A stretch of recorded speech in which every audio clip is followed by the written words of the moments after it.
Hello guys, எல்லாருக்கும் good morning. Happy Sunday. Sunday special எங்கள் வீட்டில் இன்றைக்கி முட்டை பிரியாணி. உங்கள் வீட்டில் என்ன அன்றைக்கி சாப்பாடுன்னு சொல்லிவிட்டு கமெண்ட் பண்ணுங்கள்.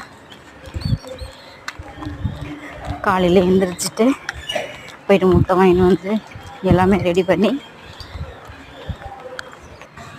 ஆல்ரெடி ஒரு தடவை நான் செஞ்சுருக்கேன் வீட்டில். ஸோ அதை நான் வீடியோ போடல. இன்றைக்கி செஞ்சது நான் வீடியோ போட்டிருக்கேன். பிடிச்சிருந்தா லைக் பண்ணுங்கள், ஷேர் பண்ணுங்கள், மறந்துடாமல் கமெண்ட் பண்ணுங்கள், லைக் பண்ணுங்கள்.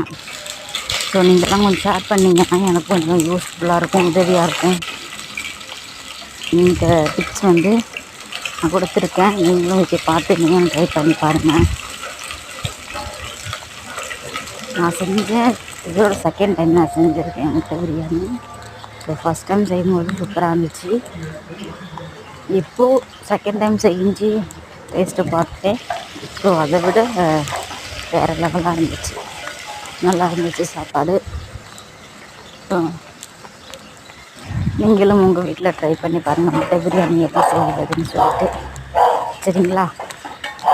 செஞ்சு பார்த்துட்டு கமெண்ட்டில் சொல்லுங்கள் நல்லா இருக்கா இல்லைன்னு சொல்லிட்டு. நான் சாப்பாடு ரெடி பண்ணிவிட்டு இன்றைக்கி டைம் ஆகிடுச்சி, பஸ்ஸு போயிடுச்சு. ஸோ நெக்ஸ்ட்டு பஸ்ஸில் தான் நான் போகணும் ஒர்க்குக்கு. எப்பவும் 7:30 கிளம்பிடுவேன். இன்றைக்கி 8 o'clock ஆகிடுச்சு. வீட்லேயே என்ன சாப்பாடெலாம் செஞ்சுட்டு ஃப்ரெஷ் ஆகிட்டு கிளம்புறதுக்கு டைம் ஆகிடுச்சு. ஸோ இந்த மாதிரி நீங்களும் வேலைக்கு போகிறவங்களா இருந்தால் இந்த ட்ரை பண்ணுங்கள். வீட்டில் இருக்கிறவங்களும் ட்ரை பண்ணி பாருங்கள்.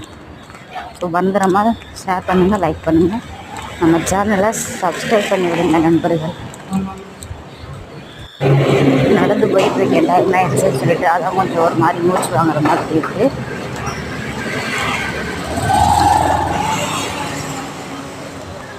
இந்த மாதிரி பிரியாணியெல்லாம் செஞ்சு சாப்பிடணும் அப்படின்னா வீட்டில் இருக்கும்போது ஃப்ரீயாக உட்காந்து அழகாக ஃப்ரீயாக சமைக்கணும், ஃப்ரீயாக என்ஜாய் பண்ணி சாப்பிடணும். வேலை கிளம்புறதுல அவசரமாக இப்படியெல்லாம் செஞ்சால் அது டேஸ்ட்டு இருக்காது. நானும் அப்படி தான் இன்றைக்கி செஞ்சேன். அவசரமாக டைம் ஆகிடுச்சின்னு சொல்லிட்டு.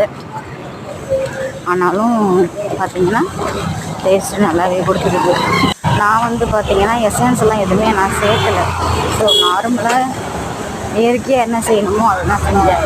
இஞ்சி பூண்டு பேஸ்ட்டு, வெங்காயம், தக்காளி, பச்சை மிளகா, அதுக்கப்புறம் பார்த்திங்கன்னா நெய் கொஞ்சம் விட்டுட்டேன், பட்டை, லவங்கம், கிராம்பு போட்டேன். லாஸ்ட்டாக பார்த்திங்கன்னா பிரியாணி மசாலா மட்டும் ஆட் பண்ணினேன். பிடிச்சிருந்தா லைக் பண்ணுங்கள், ஷேர் பண்ணுங்கள், கமெண்ட்